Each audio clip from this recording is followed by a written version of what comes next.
তো হ্যালো বন্ধুরা, আমি বলছি পাগাল M10। তো আশা করি সবাই ভালো আছো, আমিও ভালো আছি। তো আজকে আমি আপনাদের দেখাতে চলেছি যে কিভাবে যে কোনো অ্যান্ড্রয়েড ফোনে স্ক্রিন রেকর্ডার চালু করবে কিভাবে। তো এখানে দেখতে পাচ্ছ যে কোনো অ্যান্ড্রয়েড ফোনে এই অপশানটা থাকবেই। তো এই যে অপশানটা আছে এটা হলো স্ক্রিন রেকর্ডার, কিন্তু এই স্ক্রিন রেকর্ডারে ভালো কাজ নাই। তো আমি সেটা বলবো যে প্লে স্টোর থেকে কীভাবে স্ক্রিন রেকর্ডার অ্যাপ ডাউনলোড করবে। তো এখানে প্রথমত প্লে স্টোরে চলে আসবে, আসার পরে এখানে সার্চ বাটনে ক্লিক করে এখানে স্ক্রিন রেকর্ডার বলে, যেহেতু আমি একবার চেয়েছিলাম তো এখানে লেখাই আছে, তো তোমরা এরকম স্ক্রিন রেকর্ডার অ্যাপ বলে চেয়ে নেবে।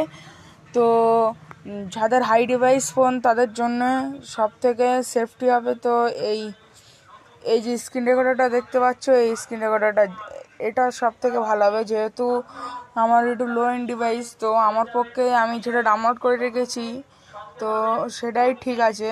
এই যে এটা আমার ডাউনলোড করা আছে, তোমরা চাইলে এটা ডাউনলোড করতে পারো। স্মুথলি ভিডিও চলবে, তো কারোর কোনো অসুবিধা হবে না। তো তোমরা দেখতেই পেয়েছো যে কেমনভাবে ডাউনলোড করতে হবে।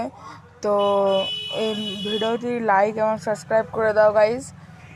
আশা করি তোমাদের সাপোর্ট ছাড়া আমি কিছু করতে পারবো।